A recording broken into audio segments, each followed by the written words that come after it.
स्वागत है आपका भारत वॉइस में। बिहार विधानसभा चुनाव से जुड़ी एक बहुत बड़ी खबर, एक बड़ा विश्लेषण, एक ऐसी खबर जो आने वाले दिनों में बिहार की राजनीति को पूरी तरह से बदल देगी। एक ऐसी खबर जो बिहार की राजनीति में एक नए उदय, एक नई रोशनी का संकेत दे रहा है। आपको इस खबर से रूबरू कराएं उसके पहले ये बात जानना बेहद जरूरी है कि बिहार के राजनीति में इस वक्त दो अलग अलग हिस्से काम कर रहे हैं।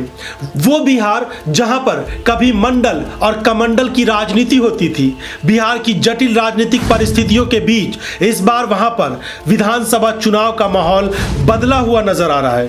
तेजस्वी यादव को इसका क्रेडिट जाना चाहिए, क्योंकि महागठबंधन ने जिस तरीके से इस बार के चुनाव में उन विकास के मुद्दों को फोकस रखा है वो बेहद जरूरी भी थे, बेहद खास भी, और जनता ने भी इसको हाथों हाथ लिया है। एक साथ जब मुख्यमंत्री बनेंगे, एक साथ इकट्ठे 10 लाख नौजवानों को सरकारी नौकरी, मेरा साया अगर कदम चलेगा तो 10 लाख नौजवानों को कितना कितना कितना 10 लाख सरकारी स्थायी नौकरी। विधानसभा चुनाव में भ्रष्टाचार, बेरोजगारी जैसा खास मुद्दा छाया है। राम मंदिर और भाजपा के जो कुछ पसंदीदा भावनात्मक मुद्दे होते हैं वो जनता नहीं सुनना चाहती है। इस बार के चुनाव में साफ बिहार के लोगों ने संकेत दे दिया, बल्कि पूरी तरीके से उन्होंने कह दिया कि इस बार का चुनाव विकास पर होगा। बेरोजगारी और इसी तरह की बहुत सारी जो समस्याएं हैं और बिहार पिछले 15 सालों में जिस तरीके से पिछड़ गया है उस पर यह चुनाव होगा। तो क्या ये भारतीय जनता पार्टी के लिए बेहद खतरे की घंटी है?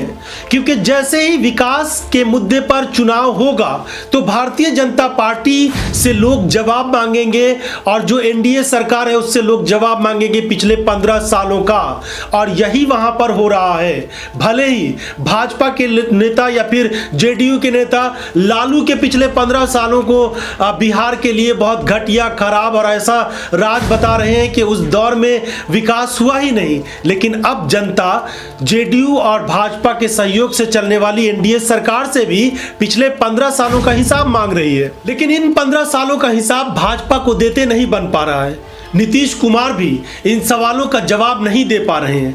ऐसी स्थिति में जनता जेडीयू और एनडीए के गठबंधन से दूर होती जा रही है और महागठबंधन से करीब होती जा रही है। तेजस्वी यादव की रैलियों में भारी भीड़ और जेडीयू और भाजपा के विधायकों, सांसदों और बड़े बड़े नेताओं के खिलाफ सड़कों पर उतरकर लोगों का विरोध, ये साफ दर्शाता है कि लोग बिहार में बदलाव चाहते हैं। तो क्या इस बदलाव की वजह से भारतीय जनता पार्टी के नेताओं में भी बहुत बड़ा बदलाव आ गया है?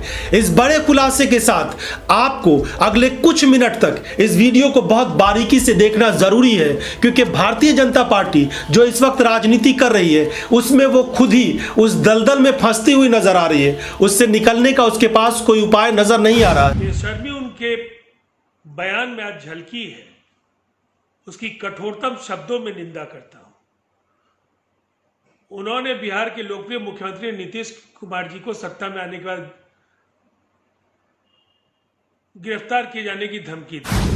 तो क्या भाजपा के नेताओं को इस बात का एहसास हो गया है कि वो फिर से सत्ता में नहीं आ रहे हैं और महागठबंधन की बिहार में सरकार बनने जा रही है? इसी वजह से भाजपा के बहुत सारे नेता इस चुनाव से खुद को अलग थलग करने की रणनीति पर काम कर रहे हैं। इस बात को हमें और आपको नहीं भूलना चाहिए कि भारतीय जनता पार्टी के नेताओं ने इस हवा को महसूस कर लिया है कि उनके विपरीत बिहार में हवा चल रही है। लेकिन यह भी मान लीजिए कि बिहार में भाजपा के कुछ नेता ऐसे भी हैं जो इन विपरीत परिस्थितियों में भी चाहते हैं कि ऐसे हालात बन जाए कि भाजपा की सरकार बने और भाजपा का ही वहां पर मुख्यमंत्री बने। इसके लिए चाहे जो भी जोड़ तोड़ करना पड़े, इसकी भी तैयारी में बहुत सारे नेता लगे हुए हैं। ये बात हमें और आपको जानना जरूरी था। लेकिन अब आते हैं हैं मुद्दे पर। बात असल ये है कि क्या जनता के फैसलों से भारतीय जनता पार्टी के बहुत सारे नेता डरे हुए हैं। इस बात पर आगे चर्चा करेंगे, लेकिन उसके पहले ये जानिए कि बिहार के जो बहुत सारे नेता हैं भारतीय जनता पार्टी के, वो दो हिस्सों में बटे हुए नजर आ रहे हैं। तो कहा यह जा रहा है कि बिहार में जो इस वक्त भारतीय जनता पार्टी है वो दो अलग अलग खेमों में बटी हुई है। सुशील कुमार मोदी का अलग खेमा है जो वहां पर बिहार की नब्ज को, उनकी जमीन पर उनकी राजनीति है, और दूसरी तरफ कुछ ऐसे नेता हैं जो दिल्ली से हैंडल हो रहे हैं, कुछ ऐसे नेता हैं जो अलग तरह से बिहार में राजनीति करना चाहते हैं और वही चाहते हैं कि बिहार में भारतीय जनता पार्टी की सरकार बने, भारतीय जनता पार्टी के नेतृत्व में सरकार बने और उनका मुख्यमंत्री हो। लेकिन सुशील कुमार मोदी का जो ग्रुप है, जो उनका खेमा है, वो इस बात के लिए तैयार है कि नीतीश कुमार के नेतृत्व में बिहार में सरकार बने। तो ये दो अलग अलग खेमे बिहार में है, ये आम चर्चा है, ये सब लोग एक तरह से जानते हैं। अब आइए एक बड़ा सवाल, प्रधानमंत्री नरेंद्र मोदी लगातार बिहार में चुनावी रैलियों को संबोधित कर रहे हैं, लेकिन गृह मंत्री अमित शाह कहां हैं? बिहार चुनाव में वो प्रचार में हिस्सा क्यों नहीं ले रहे हैं? बड़े बड़े होर्डिंग्स पर प्रधानमंत्री की अगर तस्वीर है तो मान लिया कि नीतीश कुमार की तस्वीर नहीं है, लेकिन गृह मंत्री अमित शाह की तस्वीर तो होनी थी, वो आखिर क्यों नहीं है? क्या उन्होंने जानबूझकर ऐसा किया है? वो खुद को इस चुनाव में अलग रखना चाहते हैं? इस बारे में बहुत सारे सवाल उठ रहे हैं। इन सवालों को अलग रखिए, बात आगे बढ़ाते हैं। बिहार की राजनीति में एक और चर्चा बड़ी तेजी से हो रही है। बिहार में भाजपा के कई बड़े नेता कोरोना से संक्रमित हो गए हैं और बहुत सारे नेता खुद को क्वारंटाइन किए हुए हैं। कहा जा रहा है कि इसमें भी साजिश हो सकती है, क्योंकि बिहार भाजपा के नेताओं को यह आभास हो चुका है कि वो हार जाएंगे, तो क्यों खुद मैदान में उतरे और क्यों चुनाव प्रचार में अपनी पूरी ताकत झोंक दे कि कहीं ऐसा ना हो कि आगे चलकर बदनामी हो।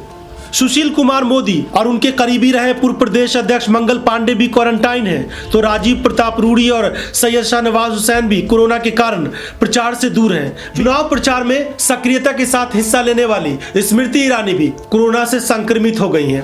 भले ही इस थ्योरी में दम नहीं हो कि जानबूझकर कुछ नेता खुद को क्वारंटाइन करने की कोशिश कर रहे हैं या खुद को चुनाव प्रचार से अलग करने की कोशिश कर रहे हैं, लेकिन एक बात तो तय है कि महागठबंधन के उम्मीदवार भी चुनाव प्रचार में हिस्सा ले रहे हैं। आरजेडी के बड़े बड़े नेता हों, कांग्रेस के बड़े नेता हों या बाकी महागठबंधन के और भी कुछ नेता हैं, वो सब चुनाव में हिस्सा ले रहे हैं। भारी भीड़ उमड़ रही है, लेकिन ये सब अपने चुनावी सभाओं को, अपने चुनावी कार्यक्रम को आगे संचालित करते जा रहे हैं। इसमें किसी तरह की कोई रुकावट नहीं आ रही है, लेकिन भाजपा के नेता अलग अलग तरीके से, अलग अलग रणनीति के तहत काम करते नजर आ रहे हैं। तो जाहिर है कुछ तो चर्चा होगी, कुछ तो इस पर विश्लेषण होगा कि आखिर तेजस्वी यादव की रैलियों में भारी भीड़ है, कोई भी नेता चुनाव प्रचार से खुद को अलग नहीं रख रहा है, हर नेता सक्रियता के साथ चुनाव प्रचार में लगा हुआ है। हर छोटे बड़े नेताओं के अंदर एक जोश है, एक हिम्मत है, एक हौसला है कि इस चुनाव में उसकी जीत होगी, लेकिन भाजपा के नेताओं के अंदर उतना जोश भी नहीं है और भाजपा के कई नेता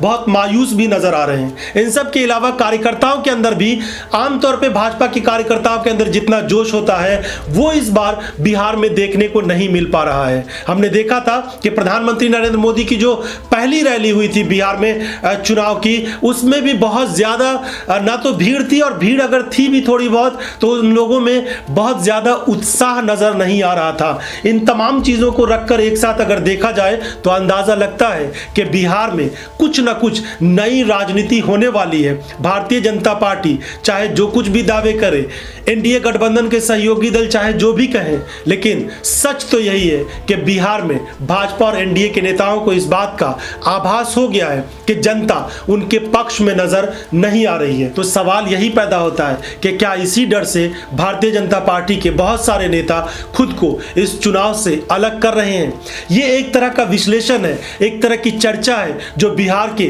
राजनीतिक हलकों में चल रही है। बहुत सारे पत्रकार, बहुत सारे नेता इस तरह की बातें, इस तरह की गॉसिप्स कर रहे हैं। हमने सोचा कि आपको भी इस बात से अवगत करा दें। अगर आपको ये वीडियो पसंद आए तो लाइक और शेयर करिएगा। कोई सुझाव हो तो अपने सुझाव जरूर दीजिएगा। चैनल को सब्सक्राइब नहीं किया तो सब्सक्राइब कर लीजिए। धन्यवाद।